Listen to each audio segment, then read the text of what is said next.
नमस्ते बच्चों, 10th class की विज्ञान विषय में 9th क्लास की विज्ञान विषय में आप सभी का स्वागत है। पिछली वीडियो में हमने इसके कुछ बिंदु की चर्चा करी थी, यानी यहाँ पर परमाणु अणु क्या है और अणु का निर्माण किस प्रकार से होता है, यौगिक किस प्रकार से बनता है, इसके हम यहाँ पर चर्चा कर चुके थे। आज हम जो अध्ययन करने वाले हैं रसायन सूत्रों का, यानी रसायन सूत्र किस प्रकार से लिखते हैं, यानी हम यहाँ पर बात करेंगे किसकी, रसायन सूत्र लिखना। तो हम रसायन सूत्रों की चर्चा करेंगे, यानी रसायन सूत्र क्या होते हैं। तो केमिकल फॉर्मूले की बात करेंगे। तो आप यहाँ पर देख रहे हैं A² B², ये B², ये 2² B। तो ये प्रतिक्रियात्मक निरूपण के बारे में हम यहाँ पर चर्चा करते। तत्वों के प्रतीक सिम्बॉल्स क्या होते हैं, तो कोई भी तत्व लिखते हैं तो उसके यहाँ पर सिंबल में उसको रिप्रेजेंट करते हैं। संयोजन क्षमताएं क्या होते हैं, कॉम्बिनेटिव, यहाँ पर इसके हम यहाँ पर चर्चा करने वाले हैं। तो इस चित्र में आप देख रहे हैं कुछ तत्वों के प्रतीक यहाँ पर दे रखे हैं। A² B², यहाँ पर A2 और B2 इसमें दे रखा है तत्वों के प्रतीक के रूप में। तो मैंने आपको पहले ही बता चुका हूँ कि आपको जो तत्व याद करने हैं, अगर आप केमिस्ट्री के 5 लेसन अच्छी तरह से याद करने हैं तो इसमें यहाँ पर एल्यूमिनियम, ऑर्गन, बेरिलियम, इस प्रकार से तत्व यहाँ पर बताए गए हैं। इन तत्वों को आपको याद करना है। तो ये जिंक तक तत्व इसमें दे रखे हैं। तो इसमें यहाँ पर अलग प्रकार के तत्व हैं, अलग अलग इनके प्रतीक दे रखे हैं। तो तत्वों के नाम दे रखे हैं, प्रतीक दे रखे हैं, ये आपको अच्छी तरह से याद करते हुए समझना है। अगर आपको याद रहे तो केमिस्ट्री में कोई दिक्कत नहीं आएगी। तो यहाँ पर हम वापस से इसकी चर्चा करते हुए आगे बढ़ते हैं। अब संयोजन क्षमता क्या होती है, तो किसी भी तत्वों की संयोजन क्षमता यानी कॉम्बिनिंग कैपेसिटी उसकी संयोजन क्षमता कहलाती है। तो किसी भी तत्वों की संयोजन क्षमता यानी कॉम्बिनिंग कैपेसिटी उसकी संयोजकता कहलाती है। और इस संयोजकता को प्रदर्शित करने के लिए यहाँ पर जैसे तत्वों की बात करेंगे, A+B = AB²। तो यहाँ पे AB2 जो है ये रासायनिक यौगिक और रासायनिक यौगिक के एक प्रकार से यहाँ पर आपस में भी क्रिया करेगी, तो वह उसकी संयोजकता यानी अंतिम कोश में उपस्थित तत्वों की संख्या उसकी संयोजकता कहलाते हैं। वैलेंसी यानी किस प्रकार उसको वैलेंस कर सकते हैं, उसमें मतलब जैसे यहाँ पर एक चित्र बता रखा है, ऑक्टोपस है और एक व्यक्ति है। तो इस व्यक्ति यानी ये ऑक्टोपस यानी 8 भुजाएं होती हैं और जो यहाँ पर व्यक्ति है इसकी 2 भुजाएं होती हैं।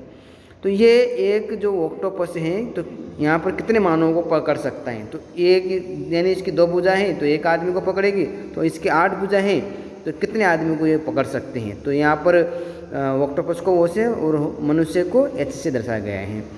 तो आप बता सकते हैं इसमें, तो इसकी जो एक भुजा 2 तो 8 भुजाएं 4 व्यक्तियों को पकड़ सकती हैं। तो यहाँ पर क्या हो जाएगा, OH का 4। तो 4 यहाँ पर क्या है, मानव की संख्या है कि जो ऑक्टोपस है ये 4 मानवों को पकड़ सकता है।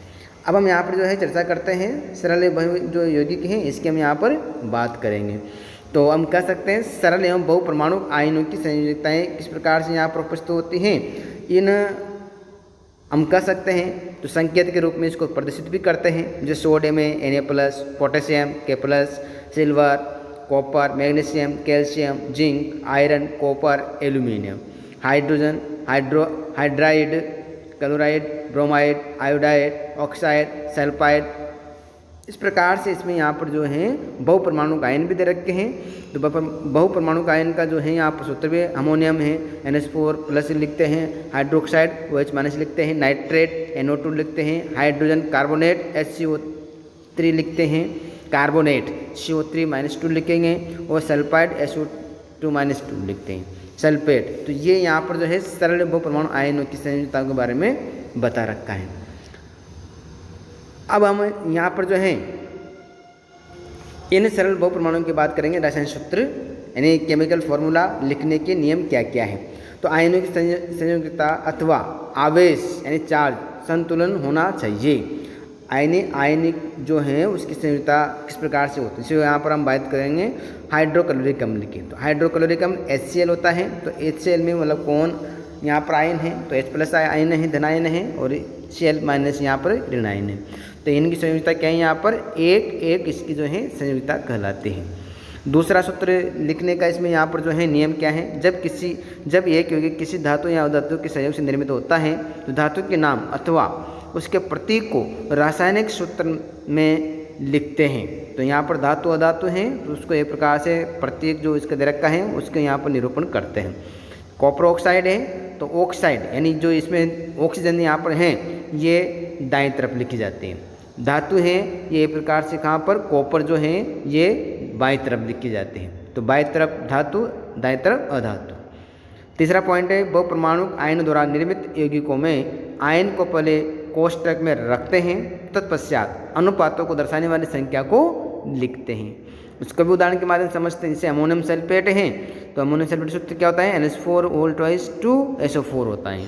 तो NH4 यहाँ पर जो है अमोनियम सल्फेट है तो बहुपरमाणु का आयन है अमोनियम, NH4 प्लस 2 यहाँ पर दे रखा है तो इसकी जो है यहाँ पर संयुक्ता 2 के माध्यम से इसको रिप्रेजेंट करते हैं। अगला हम यहाँ पर देते हैं बहुपरमाणु का आयन। तो बहुपरमाणु का आयन यानी यहाँ पर जो इसके सोडियम हाइड्रोक्साइड है तो NaOH है, यहाँ पर संयुक्ता इसकी 1 होती है। तो इस प्रकार से हम बहुपरमाणु आयन के बारे में चर्चा करेंगे। यौगिकों के सूत्र लिखने का अभ्यास करें। तो यहाँ पर जो है अभ्यास आप लोगों को करना है। अब हम बात करेंगे सरल यौगिकों के सूत्र किस प्रकार से लिखते हैं। तो दो भिन्न भिन्न तत्वों से निर्मित सरलतम यौगिकों को द्विअंगी यौगिक बाइनरी कंपाउंड्स कहते हैं। अभी जो है यहाँ पर हाइड्रोजन सल्फाइड का सूत्र लिखेंगे तो कैसे लिखेंगे, इसको यहाँ पर सरल यौगिक के माध्यम से इसको समझते हैं। तो तत्व पहले इसका प्रतीक याद होना चाहिए। तो हाइड्रोजन का तो H, सल्फाइड का S यहाँ पर होता है। तो सल्फाइड को संयोजकता हम यहाँ पर देखते हैं, हाइड्रोजन संयोजकता 1 है, सल्फाइड यानी सल्फर की संयोजकता 2 है। अब जब इनको यहाँ पर H को 1 S के माध्यम से 2 इसको निरूपित करते हैं तो वज्र गुणा किया जाता है, क्रॉस गुणा इसको करते हैं। तो H2 यानी इसके जो है चिन्ह वो है हाइड्रोजन सल्फाइड, यहाँ पर जो है H2S बन जाता है। तो क्रॉस गुणा करने पर इनकी जो संख्या भिन्न भिन्न हो जाती है। यौगिक भिन्न भिन्न तत्वों के आयनों से बना हो तो हम उसका सूत्र कैसे लिख सकते हैं। तो हम इसका सूत्र किस प्रकार से लिखेंगे, यौगिक अगर भिन्न भिन्न है तो। जैसे मैग्नीशियम क्लोराइड का सूत्र लिखना है तो पहले आपको मैग्नीशियम का पे आवेश क्या है 2 इस पर, क्लोरीन का आवेश क्या है 1 है। तो संयोजन से बनता है मैग्नीशियम क्लोराइड। तो Mg की यहाँ पर जो है +2 है। तो धनायन मैग्नीशियम का संकेत यहाँ पर Mg+2 और यहाँ पर जो क्लोरीन ऋणायन क्लोराइड है, क्लोरीन यहाँ पर माइनस में है। तो जब इसको वज्र गुणा करते हैं यानी एक प्रकार से क्रॉस गुणा करें तो MgCl2 इसका जो यहाँ पर इसके चिन्ह जो संख्या होते हैं ये बदल जाते हैं। तो अब Cl2 कितना हो गया 2, तो MgCl2 बनता है। ये मैग्नीशियम क्लोराइड का सूत्र बनेगा। तो यहाँ पर जो क्लोरीन है 2 क्लोरीन है और हम कह सकते हैं मैग्नीशियम के पास 2 धनायन चार्ज हैं और ये 2 धनायन चार्ज क्या करेगा 2 ऋणायन चार्ज को एक इलेक्ट्रॉन प्रदान करता है। तो सूत्र में आयनों के आवेश को नहीं दर्शाया जाता है। तो जो भी आयन होते हैं उन आयनों को यहाँ नहीं दर्शाते, या ऋणायन है धनायन है। बहुपरमाणु आयनों वाले यौगिकों के सूत्र किस प्रकार से लिख सकते हैं। जब बहुपरमाणु आयन वाले यौगिक में एक ही आयन विद्यमान हो तो हम कोष्ठक का उपयोग नहीं करते हैं। कैसे नहीं करते, जैसे सोडियम कार्बोनेट हैं तो सोडियम यानी Na यहाँ पर है, कार्बोनेट का सूत्र CO3 होता है। तो इसको यहाँ पर जो है क्रॉस गुणा करने पर CO3 जो है यहाँ पर +1 हो जाता है, Na2 जो है -2, इसका चिन्ह चेंज हो जाते हैं, बदल जाते हैं। और बदलने पर फिर इनको हम यहाँ पर Na2CO3 के माध्यम से निरूपित करते हैं। तो सोडियम कार्बोनेट का सूत्र क्या बनेगा Na2CO3। तो कोष्ठक का उपयोग यहाँ पर नहीं करते बहुपरमाणुक आयनों के लिए। जब सूत्र में एक ही आयन के 2 या 2 से अधिक आयन होते हैं तो हम उनके लिए कोष्ठक का उपयोग करते हैं। जैसे कैल्शियम हाइड्रोक्साइड, तो कैल्शियम भी है हाइड्रोक्साइड है, तो 2 कैल्शियम के हाइड्रोक्साइड के 1 है। तो यहाँ पर CaOH का होल ट्वाइस 2 है। तो यहाँ पर 2 कैसे आया, क्योंकि जब इसमें क्रॉस गुणा करेंगे तब इनके चिन्ह जो हैं बदल जाते हैं और बदलने पर फिर संख्या जो जिसकी रहती है वो उसकी नहीं होती। जो कैल्शियम की 2 हैं लेकिन ये क्रॉस गुणा करने पर ये बदल जाती हैं। तो हमने रसायन सूत्र लिखने के बारे में यहाँ पर समझा था। आगे हम इसके बारे में चर्चा करेंगे कि जो है किस प्रकार से हम यहाँ पर इसको रसायन सूत्र लिखा, उसका अभ्यास किया है। आगे हम इसकी मोल संकल्पना के बारे में चर्चा करेंगे। मोल संकल्पना क्या होती है, इसके माध्यम से कैसे जो है सवाल को सोल्व कर सकते हैं।